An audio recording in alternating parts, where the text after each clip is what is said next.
হয় তাহলে আমাকে অকালে পৃথিবী থেকে বিদায় নিতে হবে, এমনকি বিতাড়িত হইতে হবে দেশ থেকেও। এক্সাম্পল, ওসামা বিন লাদেন, তাহলে কি উনি সত্যি ছিলেন এই যুগের একজন ইসলাম বা ইসলামিস্ট হিসাবে বা বান্দা হিসাবে অথবা মুসলিম হিসাবে? ওনার পথটা কি ভালো ছিল? উনি কিন্তু ধ্বংস করছেন, মানুষ খুন করছেন, বেপরোয়া। সেটাও কি correct? Mike is free.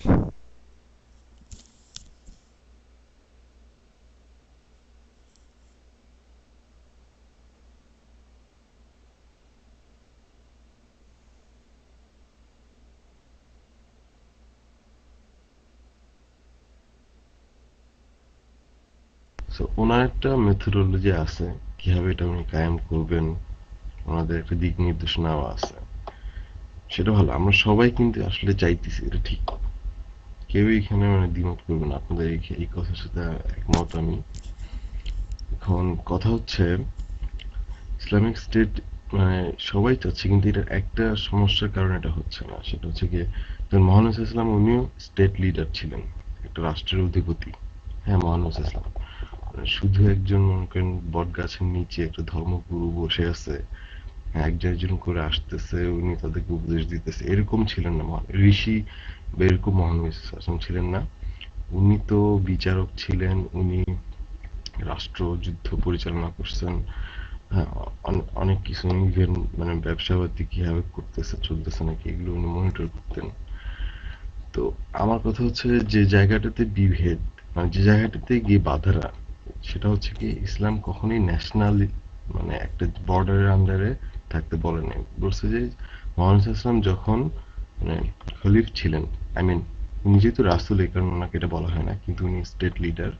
So উনি যখন ওটা ছিলেন, হুম, মহানায়ক ছিলেন এক রাষ্ট্রের, তখন কিন্তু গ্লোবালি সব মুসলিম যে যেখানে আছে সবারই কিন্তু লিডার। হ্যাঁ, তো এই এই জায়গাটাতে গিয়েই সমস্যা হইতেছে, যেটা বর্তমানে ব্যাপারটা বুঝছেন। একটা দেশের লিডার কখনো অন্য দেশের মানুষের লিডার হতে পারবে না, এই প্রবলেমটাতে গিয়েই জিনিসটা আটকায় আছে। তো এটা আশা করি দেখা যাক ভবিষ্যতে কি হয়। আমার কথা আমি শেষ করলাম।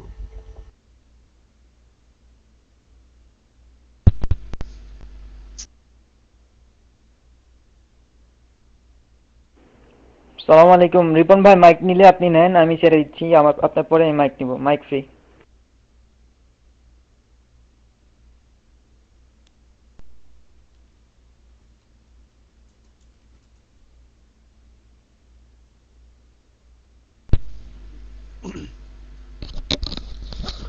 জি, আসসালামু আলাইকুম ওয়া রাহমাতুল্লাহি ওয়া বারাকাতুহু। আসাদ ভাই, কথাটা নির্মম হলেও সত্যি। সূরা বাকারা আয়াত নাম্বার 256, ওয়া মাইয়াকফিরু বিত-তাগুত ওয়া ইউমিন বিল্লাহ। আগে তাগুতকে অস্বীকার করো, তারপর আল্লাহকে বিশ্বাস করো, আল্লাহতে বিশ্বাস আনো। আগে সমস্ত রকমের সিস্টেমকে মাথার থেকে দলিল করেন, তারপরে আল্লাহর প্রতি বিশ্বাস আনেন। এটাই সিস্টেম, ডিফারেন্ট কোনো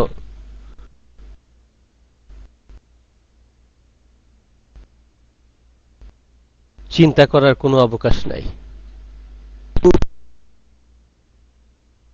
ওয়ায়ুমিন বিল্লাহ।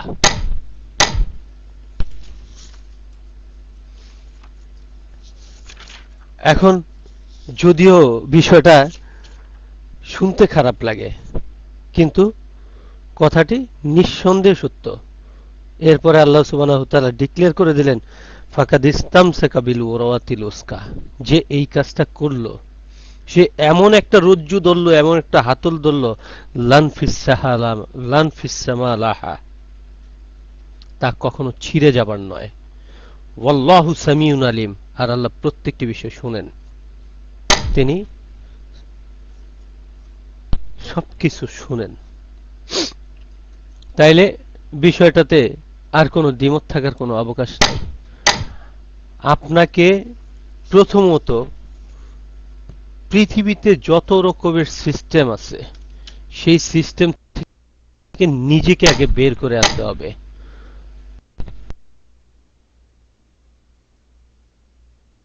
নিজেকে আগে বের করে আনতে হবে যে আমি